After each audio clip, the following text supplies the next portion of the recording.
আমার স্ত্রীর যৌনিপথ নেই প্লাস্টিক সার্জারির মাধ্যমে তা প্রতিস্থাপনের চেষ্টা করা হয়েছিল, কিন্তু সফল হয়নি। এরপর আমি তাকে এক তালাক দেই। প্রশ্ন হলো, আমি যদি তালাক ফিরিয়ে নিয়ে তার সাথে সংসার করতে চাই, তাহলে গুনাহ হবে কিনা? আমি জানি যে তার সাথে সহবাস করাও যাবে না, কোনো সন্তান সন্ততি হবে না। নামাজের সামনে দিয়ে অতিক্রমকারীকে নামাজরত অবস্থায় বাধা দেওয়ার পদ্ধতি কি? মেয়েরা বাবার বাড়ি এবং পুকুরের অংশ পায় না, এরকম একটা কথা প্রচলিত আছে। এই কথা কি সঠিক? স্বামী স্ত্রী দুজন কি দুই ধর্ম পালন করতে পারবে? পিরিয়ডের দিন গণনা কি ওয়াক্ত হিসাবে নাকি ঘড়িতে দেখে সময় হিসাব করে করতে হবে? হলো, নামাজের সামনে দিয়ে অতিক্রমকারীকে নামাজরত অবস্থায় বাধা দেওয়ার পদ্ধতি কি? নামাজের সামনে দিয়ে অতিক্রম করা গর্হিত কাজ। নামাজি ব্যক্তি যখন নামাজ পড়বেন তখন তার সামনে দিয়ে অতিক্রম করা যাবে না। যদি করতে হয় তাহলে সেক্ষেত্রে নামাজি ব্যক্তির সামনে যে আড়াল বা আবডাল আছে, সূত্রা আছে, সেটার বাহির দিয়ে অতিক্রম করা যেতে পারে।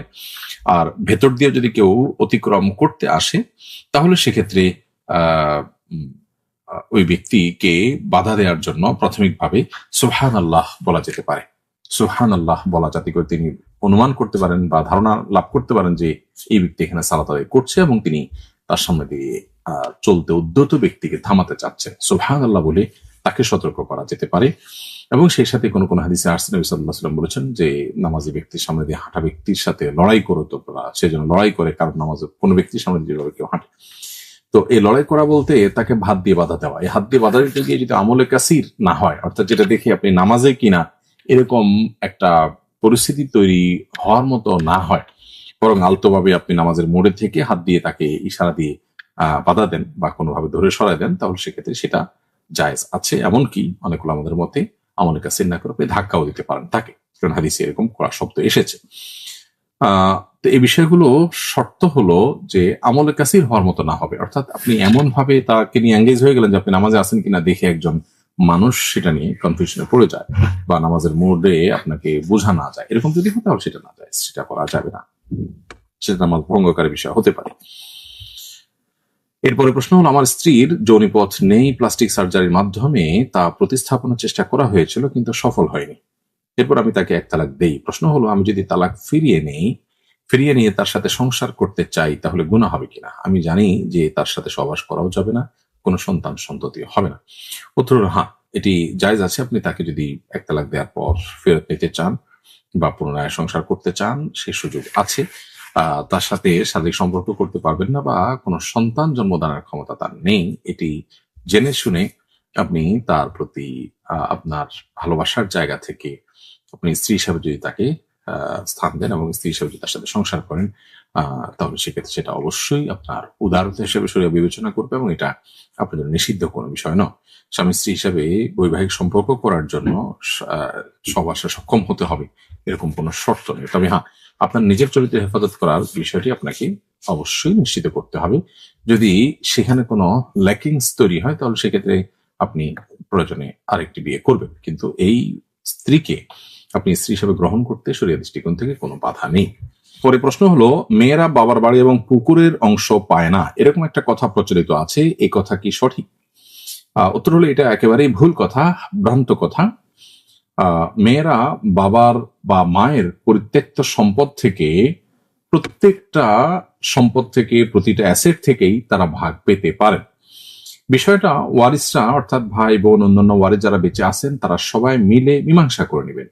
হতে পারে বাবার বাড়ির অংশ মেয়ে নিলেন আর জমির অংশ ভাইরা নিলেন, অথবা আপনার থার্ড পার্টির কাছে বিক্রি করে তারা ভাগ যোগ করে নিলেন, অথবা ভাই নিলেন, বোন অন্য জায়গায় নিলেন।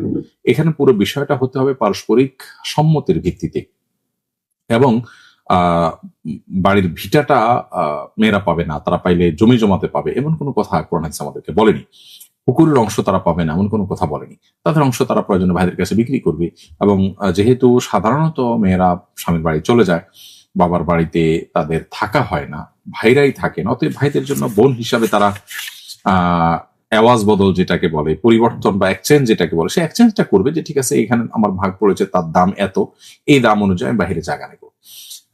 ভিটার যে জমি সেটার মূল্য আর ক্ষেতের যে জমি সেটার মূল্য সমান না। এখন ভিটাতে একজন মেয়ে 1 কাঠা জায়গা পেয়েছে, তাকে আপনি খেতে 1 কাঠা দিয়ে দিলেন, তাহলে এটা জুলুম হবে। বরং প্রত্যেকটা জমির টোটাল ভ্যালু যোগ করে যা হবে আনুপাতিক হারে সেই অনুযায়ী অ্যাসেট পাবেন।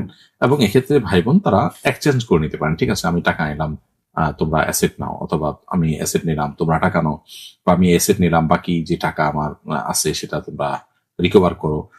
এরকম অ্যাডজাস্টমেন্টের মাধ্যমে মূলত এখানে পারস্পরিক হক চূড়ান্ত করতে হবে। এরপরে প্রশ্ন হলো, রায় ফরাজ আপনি লিখেছেন, স্বামী স্ত্রী দুজন কি দুই ধর্ম পালন করতে পারবে? ইসলামী শরিয়ার দৃষ্টিকোণ থেকে একজন মুসলিম শুধু একজন আহলে কিতাবের সঙ্গে বিবাহ বন্ধনে আবদ্ধ হতে পারেন। মুসলিম পুরুষ একজন আহলে কিতাব নারীকে বিবাহ করতে পারে।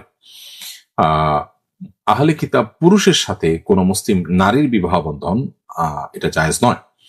কিন্তু আহলে কিতাব অর্থাৎ ইহুদি কিংবা খ্রিস্টান যারা আসমানি কিতাবে বিশ্বাসী, সেরকম কারোর সাথে কোনো মুসলিম পুরুষের বিবাহ হতে পারে, সেরকম কোনো নারীর সাথে মুসলিম কোনো পুরুষের বিবাহ হতে পারে। সেটার ক্ষেত্রে শর্ত হলো তার সত্যিকারের আহলে কিতাব হতে হবে, অর্থাৎ তারা সে আসমানি কিতাব বিশ্বাসী, সে নবীতে বিশ্বাসী হতে হবে।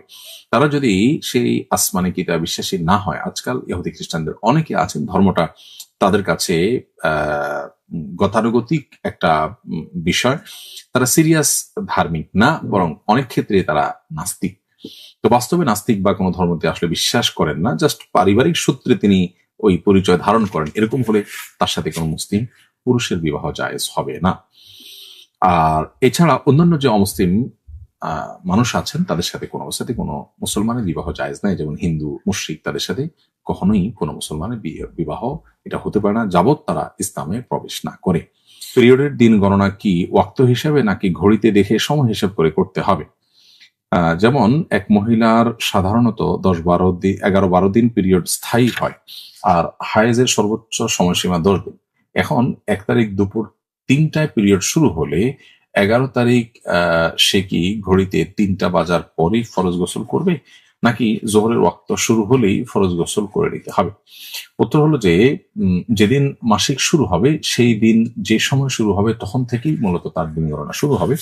কোনোদিন যদি বাদ ফজর শুরু হয় তাহলে যখন শেষ হবে শেষ দিনের বাদ ফজরই মূলত তিনি তার মাসিক শেষ হয়েছে ধর্তব্য হবে, এবং তিনি তখন গোসল করে তখন যে কোন নামাজের ওয়াক্ত থাকলে সে নামাজ থেকে তিনি শুরু করবেন। অতএব নামাজের ওয়াক্ত এখানে বিবেচ্য নয়, বরং সময়টা বিবেচ্য। আপনার দুপুর 3টায় মাসিক হয়েছে, তাহলে যখন আপনি মাসিক থেকে সুস্থ হন সেদিনও ওই দুপুর 3টা থেকে আপনি আর মাসিক নেই এটাই গণ্য হবে। দুপুর 2টা হলো 2টা, সকাল হলো সকাল, রাত হলো রাত। অতএব এখানে দেখার বিষয় হলো যে কোন সময়টাতে মাসিক শুরু হয়েছে ঠিক সেই সময়টাতেই শেষ হবে সংশ্লিষ্ট দিনে। এখানে নামাজের ওয়াক্ত বিবেচ্য নয়, যে ওয়াক্তে আপনার মাসিক হয়েছে ঠিক ওই সময়টাতে যখন পবিত্র হলো তখন যদি কোনো ওয়াক্ত নামাজ থাকে তাহলে সেই ওয়াক্ত থেকে তিনি নামাজ স্টার্ট করবেন।